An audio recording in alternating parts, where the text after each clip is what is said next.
Welcome back to my channel and today's we are going to study about introduction to hematology के कुछ important MCQs. So let's start it. First is what is the primary focus of hematology. ठीक है, hematology का मतलब क्या होता है कि मतलब ब्लड का स्टडी करना, स्टडी ऑफ ब्लड या ब्लड फॉर्मिंग, जो ब्लड फॉर्मिंग ऑर्गन्स हैं जैसे स्प्लीन हुआ, बोन मैरो हुए, इन सब की स्टडी करना और ब्लड की स्टडी करना. ठीक है, haematology is a branch of medicine concerning the study of a blood, the blood forming organ and blood disease. उसको हम क्या बोलते हैं? Haematology. Which of the following is a key importance of haematology in medical science. Medical science में क्या importance है? It help in the diagnosis and treatment of blood disorder. जो भी ब्लड के डिसऑर्डर्स होंगे वो हम हेमाटोलॉजी से पता कर पाते हैं. Haematology play a very important role, crucial role in diagnosing and treating various blood disorders जैसे एनीमिया, लुकोमिया, ब्लड कैंसर और क्लॉटिंग डिसऑर्डर्स. ठीक है, ये सब जो होते हैं वो हम हेमाटोलॉजी से पता कर पाते हैं.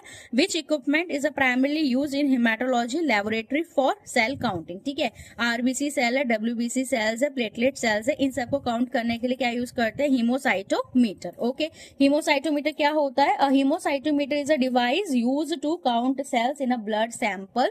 एक हीमोसाइटोमीटर एक ऐसा डिवाइस होता है जिससे ब्लड सैंपल्स के अंदर कितने सेल्स है उसको काउंट किया जाता है और बहुत ही इंपॉर्टेंट होता है हेमाटोलॉजी लैब के अंदर. In haematology why is a microscope important. Haematology lab में माइक्रोस्कोप क्यों इंपॉर्टेंट है? It is use for visualising and identifying the blood cells. ठीक है, स्लाइड बनाई जाती है, ब्लड से स्लाइड बनेगी, स्लाइड बनने के बाद देखा जाएगा कि आरबीसी और डब्ल्यूबीसी और प्लेटलेट की मॉर्फोलॉजी कैसी है, कोई एबनॉर्मलिटीज तो नहीं है.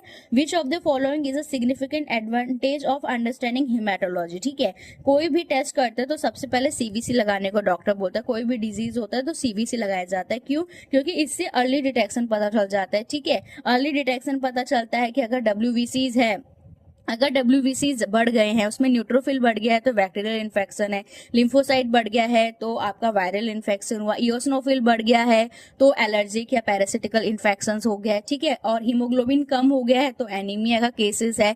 ओके, सो ये सब चीजें जो होती हैं वो अर्ली डिटेक्शन बताती है जो भी ब्लड डिसऑर्डर्स होते हैं, रिलेटेड डिसऑर्डर्स होते हैं वो सब के बारे में. Okay, next is which haematology equipment is essential for determining the blood oxygen carrying capacity. कौन सा ऐसा हेमाटोलॉजी इक्विपमेंट आप यूज करते हो ब्लड के अंदर कितना ऑक्सीजन कैरिंग कैपेसिटी है, उसको हम बोलते हैं हीमोग्लोबिनोमीटर. ठीक है, यहाँ पे दो चीजें याद रखना. एक होता है कि ब्लड सेल को काउंट करने के लिए, काउंटिंग करनी है तो हीमोसाइटोमीटर यूज करते हैं, और अगर देखना है कि ब्लड के अंदर कितनी कैपेसिटी है ऑक्सीजन कैरिंग कैपेसिटी को देखने के लिए हीमोग्लोबिनोमीटर का यूज करते हैं. ओके, सो ये कुछ एमसीक्यूज थे. आने वाले सीरीज में हम बहुत सारे